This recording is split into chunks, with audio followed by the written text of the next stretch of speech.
So after our disaster with the warp, we, after we found that the tension was uneven and tried to fix the tension on the warp, we had a disaster and trying to fix it, and this is about all that remains of the warp. So I'm going to try to salvage this and rewarp it, but this time from the front to the back. So now I have about 28, 29 threads through basically the first green stripe of 4 threads, then the blue stripe of 23 threads, and then 1 green thread. So that it doesn't come out of the heddle or out of the reed while I'm while I'm stringing everything else out. I'll just tie this at the end into a knot.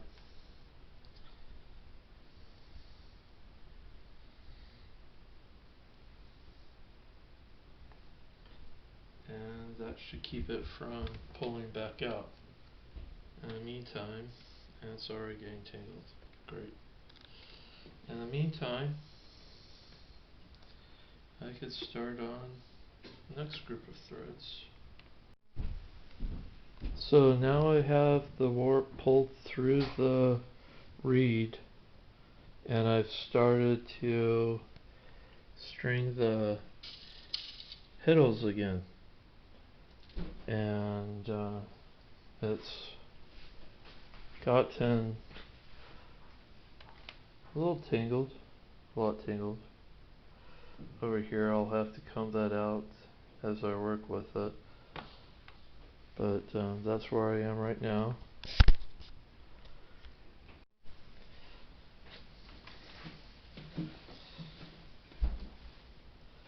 So I have two warp threads pulled through each dent in the reed, and so I have to pull out, go with so I have to get with each dent I have to get the threads again and thread it through the heddle.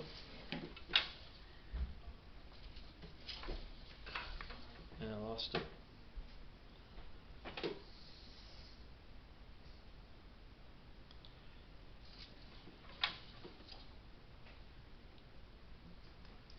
If I could get it.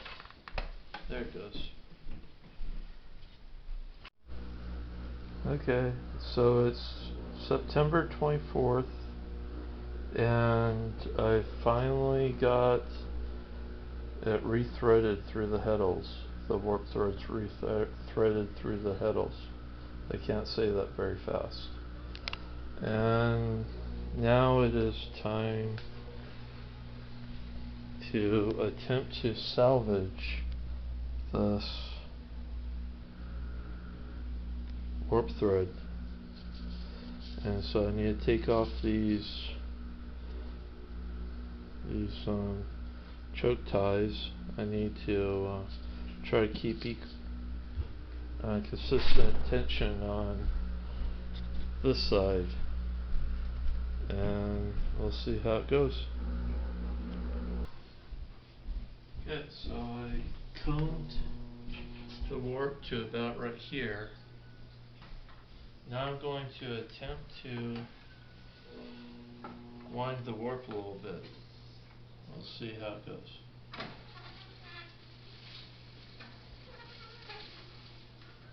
And it seems to be catching somewhere. Okay, I found the cause of the resistance to winding the warp, and that's because these were tucked in to prevent cats from getting it, but as the warp was wound, it got wrapped in here and got stuck, and it was causing knots to come undone, and the resistance that I was feeling. So my wife was nice enough to come back and retie all these knots and pull them back, and hopefully it'll work now. Okay, so every once in a while I'm going to add house wire that I cut up, and I'll use that in here.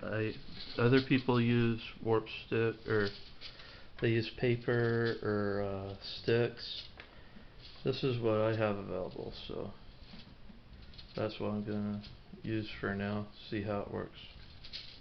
That keeps the tension consistent and doesn't allow warp threads to sink into the other warp threads and mess up the tension, which is probably what happened to my first attempt at warping, and why I had uneven tension. So it is September 25th, Saturday, and we have finally gotten to the end of the tangled warp, the surviving warp that after the disaster that we had while retensioning. And we have ran out of wires, so we used paper, which we had, and now we need to I tied off the two ends, and then I'll start in the middle and work my way up and try to keep an even tension. Then I'll be ready to check for threading errors through the heddle and anything else, and then we can start weaving again, see if it works this time.